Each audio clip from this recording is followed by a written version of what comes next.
இதுவே ஒரு குசுனாரி, இது பாடிக்கிட்டு இருக்குது நன்னாரி.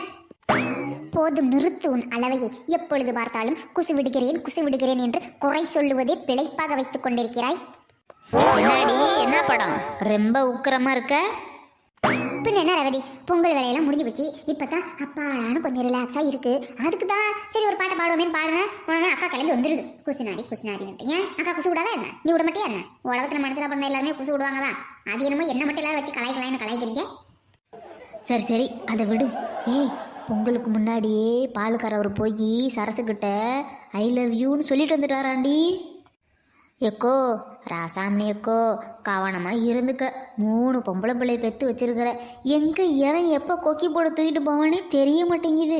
ஆமாம், எதுக்கும் பிள்ளைங்க பேரில் ஒரு கண்ணு வச்சுக்க சொல்லிவிட்டேன்.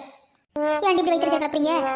கண்ணு மூக்கு வாயி காது கழுத்து எல்லாமே பிள்ளைங்க மேலே தாண்டி வச்சிருக்கிறேன். வைத்திருச்சலா இருக்கடி. நெருப்பை கட்டிக்கிட்டு இருக்கிறேன்டி தனதான பிள்ளைங்க வீட்டுக்கு வர வரைக்கும். என்னதே நெருப்பை கட்டிக்கிட்டு இருக்கியா? ஐயோ, வயிறு வெந்து போயிடாது.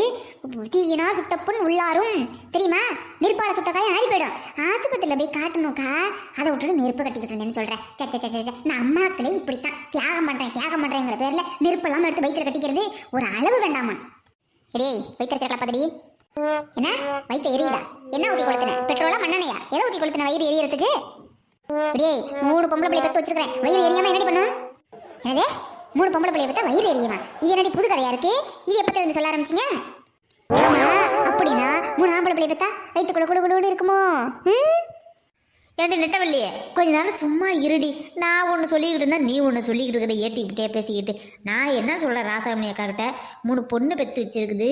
எங்கேயாச்சும் பயலுக பார்த்து லவ் பண்ணுறேன், நீ தான் என் உயிர், உனக்காக நான் செத்துருவேன், அது இதுன்னு சொல்லி எதையாச்சும் சொல்லி கூட்டு போயிட போகிறாங்கங்கிற அர்த்தத்தில் நான் சொல்லிக்கிட்டு இருக்கேன்டி. அப்படியா சொல்கிற? இருந்தாலும் ரேவதி, 3 பொம்பளை பிள்ளைய பார்த்தா அம்மா அப்பாவுக்கு வயிற்றுச்சலா இருக்குன்னு சொல்கிறேன். அப்போ 3 ஆம்பளை பிள்ளைய பார்த்தா வயிற்றுக்குள்ளார ஐஸ் கட்டி வந்து குழுகுழுனா இருக்கும். சைட்டு விடு, 2 ஆம்பளை பிள்ளை 2 பொம்பளை பிள்ளை வச்சிருக்காங்க. அவங்களுக்கு எப்படி இருக்கும்? வயிற்று நெஞ்சரிச்சலா இருக்குமா? அந்த மாதிரி இருக்குமா? இல்லை வயிற்று பெரட்டுற மாதிரி இருக்குமா? இது எனக்கு புரிஞ்சிக்க முடியாது தெரியுமா? சரி, ஒரே ஒரு பொண்ணு ஒரே ஒரு ஆம்பளை பிள்ளை வச்சிருக்காங்க. அவங்களுக்கு எப்படி இருக்கும்? இது எந்த அடிப்படையில் நீங்கள் சொல்கிறீங்க இப்படி வயிற்றுச்சல்னு சொல்லிட்டு? புரிய மாட்டேங்குதுல, அதனால தானே கேட்குறேன். எத்தனை பிள்ளை பெற்றாலும் பிள்ளைங்க நல்லா இருக்கணும்னு நினச்சி அம்மா அப்பா கவலைப்படத்தாண்டி செய்வாங்க. இப்போ சொன்னல, இது ரைட்டு. பிள்ளைங்க நல்லா இருக்கும்னு நினைச்சு அம்மா அப்பா கொஞ்சம் கவலைப்படுவாங்க. இப்படிலாம் சொல்லணும். அதை விட்டுட்டு வயிற்றுச்சலா இருக்கு, வயிற்றுல நெருப்பு கட்டிக்கிட்டு இருக்கிறேன், என் உசுரே போயிடும் போல இருக்கு, இப்படிலாம் ஏன் சொல்றீங்க? அரமண்டல் ராசாமணி அக்கா, உன்கிட்ட சொல்கிறேன், நீ கேளு. நம்ம பாலுக்காரவர் அந்த புள்ள படிக்கிற காலேஜுக்கே போய் ஐ லவ் யூ அப்படின்னு சொல்லிவிட்டு வந்திருக்கிறாரு. நாளைக்கு மறுபடியும் போகிறாராம் அந்த பிள்ளை என்ன பதில் சொல்லுதுன்னு கேட்குறதுக்காக. பதிலுக்கு அந்த பிள்ளையும் சம்மதிச்சிடுச்சு அப்படின்னா ஊரில் உள்ளவங்கெல்லாம் சேர்ந்து அந்த பிள்ளையோட அம்மாக்கிட்ட பேசி சம்மதம் வாங்கி பாலுக்காரவருக்கே அந்த பொண்ணை கட்டி வைக்கிறதான். நல்ல விஷயம் தானே, இதில் என்ன இருக்கு? எது நல்ல விஷயம்? படிச்ச அந்த பிள்ளையோட தகுதி எங்க இருக்கு? இவர் படிக்காம பால் கறந்துட்டு இருக்காரு, இவரோட தகுதி எங்க இருக்குது? அந்த பிள்ளைய கொண்டு அந்த பையனை கட்டி வைக்க முடியும்? எப்படி பேசிட்டு இருக்க நீ நெட்டவள்ளி? என் புருஷனும் படிக்கவே இல்லை. அன்னைக்கு நான் படிச்சிருந்தேன், காலேஜ் போய் ஒரு டிகிரி படிச்சிருந்தேன். என்ன 10வது படிச்ச அவருக்கு எங்க ஆயு அப்பன்னு கட்டி கொடுத்துச்சுல ராசாமணி அக்கா. அன்னைக்கு நின்றுக்கிட்டு இருந்த வாயை மூடிக்கிட்டு நீ தானே எல்லாத்துக்கும் காரணம், அவன் நிறைய படிச்சிருக்கிறா, அவளுக்கு எல்லாம் படிச்ச மாப்பிள்ளையா பாருன்னு அன்னைக்கு நீ சொல்லவே இல்லை. அது வேற காலம், அது அந்த காலம்டி, இது இந்த காலம்டி. அந்த காலமா அந்த காலம் ரசமணிக்கா. அந்த காலத்துல நடு ராத்திரியில சூரியன் வந்து சூத்துல சுள்ளு நடிப்பாரா? பட்ட பகல்ல 1 மணிக்கு உச்சி வெயில்ல டபக்குன்னு இருட்டிருமா? அந்த காலத்துல பகலா இருந்தது, இருட்டா இருந்தது, மழைக்காலமா இருந்தது, பனியா இருந்தது, வெயிலா இருந்தது. எல்லா காலத்துலயும் என்னென்ன நடக்குமோ அது நடந்துகிட்டு தான் இருக்குது. அதனால காலத்துல எந்த மாற்றமும் கிடையவே கிடையாது. நீ பேசுற பேச்சு தான் சரியில்லை. ஐயோ, உன்கிட்ட என்னால் பேச முடியாது நெட்டவள்ளி. படிச்சிருக்கு அந்த புள்ள, வாழ்க்கையில் பெருசாக வரணும்னு ஆசைப்படுது. அந்த புள்ளைய போய் பால் கறக்கிற பையனுக்கு கட்டி வைக்கிறதான் தாண்டி நான் கேட்டேன், வேற ஒன்றும் சொல்லலடி. எனக்கு உடனே வாழ்க்கையில் சாதிக்கணும்னு ஆசை இருந்துச்சு, பெரிய ஆளாக வரணும்னு நினச்சேன், கோடீஸ்வரி ஆகணும்னு நினச்சேன். என்னை விட்டீங்களா? படிக்காதவருக்கு கட்டி வச்சல, காரணமே நீ தான். அன்னைக்கு எங்கள் அம்மா அப்பா கிட்ட ஏன் சொல்லல?